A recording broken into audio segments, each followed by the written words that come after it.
പരസ്യമായിട്ടുള്ള ഏത് സംഭാവനകൾക്കും നമ്മൾ തയ്യാറാണ്. പരസ്യമായ സംഭാവന എന്തിനു വേണ്ടി എന്ന് ചോദിച്ചാൽ 10 പേരറിയണം, എന്റെ പേര് 10 ആൾ അറിയണം. പള്ളിക്ക് 10 ലക്ഷം കൊടുക്കാൻ ഞാൻ തയ്യാറാണ്.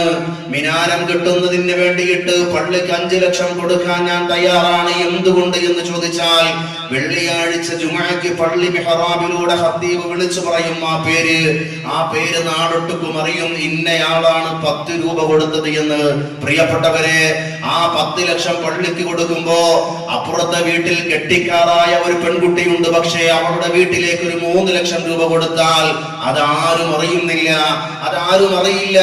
അതുകൊണ്ട് തന്നെ അവിടെ 3 ലക്ഷം എത്തില്ല, പകരം എത്തുന്നത് 3000ആണ്. പള്ളിക്ക് മിനാരം കെട്ടാൻ 10 ലക്ഷം രൂപ അനിവാര്യമായ ഒരു ഘടകമല്ല. എന്നാൽ ഒരു കുടുംബത്തിൽ നിന്ന് നമ്മുടെ സാമൂഹിക പശ്ചാത്തലത്തിൽ നിന്നുകൊണ്ട് ചർച്ച ചെയ്യുകയാണ് എങ്കിൽ ഒരു പെണ്ണ് അവളുടെ വീട് വിട്ട് മറ്റൊരു വീട്ടിലേക്ക് അഥവാ ഭർത്താവിനോടൊപ്പം ഒരു ജീവിതം തുടങ്ങൽ അനിവാര്യമായ ഒരു വിഷയമാണ്. ഈ സമൂഹം ഇടപെടേണ്ട വിഷയമാണ്. വീടില്ലാതെ കിടക്കുന്ന നമ്മുടെ നാട്ടിലെ എത്രയോ ചെറ്റക്കുടിലുകളിൽ ഇന്നും അന്തിയിറങ്ങുന്ന സാധുക്കളുണ്ട്. പ്രിയപ്പെട്ടവരെ, നമുക്കറിയോ അവർക്ക് കൊടുക്കാൻ ആരാണുള്ളത്? കൊടുത്താൽ തന്നെ 10,000-നപ്പുറം കൊടുത്ത എത്ര കഥകളാണ് നമുക്ക് കേൾക്കാനുള്ളത്. പ്രിയപ്പെട്ട സഹോദരങ്ങളെ, അതേ സ്ഥാനത്ത് പള്ളിക്ക് ഒരു കാര്യം വരുമ്പോ അല്ലെങ്കിൽ മൈക്കിലൂടെ പേര് വിളിച്ചു പറയപ്പെടുന്ന സാഹചര്യങ്ങൾ എത്തുമ്പോ നമ്മൾ അറിയാതെ 10 ലക്ഷവും 20 ലക്ഷവും 1 കോടിയും വരെ കൊടുക്കാൻ തയ്യാറാണ് എങ്കിൽ ഈ ധർമ്മം ആർക്ക് വേണ്ടിയാണ്? ഈ ധർമ്മം എന്തിനു വേണ്ടിയായിരുന്നു?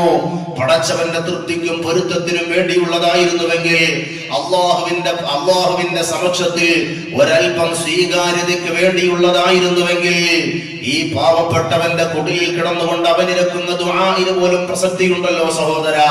അവന്റെ കഷ്ടപ്പാട് നീ ഒന്ന് മാറ്റുന്നതിന് വേണ്ടിയിട്ട് കൊടുത്തിരുന്നുവെങ്കിൽ എത്രയേറെ പ്രതിഫലമാണ് നിനക്ക് കിട്ടുന്നത്. പള്ളിക്ക് കൊടുക്കണ്ട എന്നല്ല, അല്ലെങ്കിൽ അറബി കോളേജുകൾക്ക് കൊടുക്കണ്ട എന്നല്ല ഈ പറഞ്ഞത്. അത് പേരിന് വേണ്ടിയാകരുത്, അത് പ്രശസ്തിക്ക് വേണ്ടിയാകരുത്.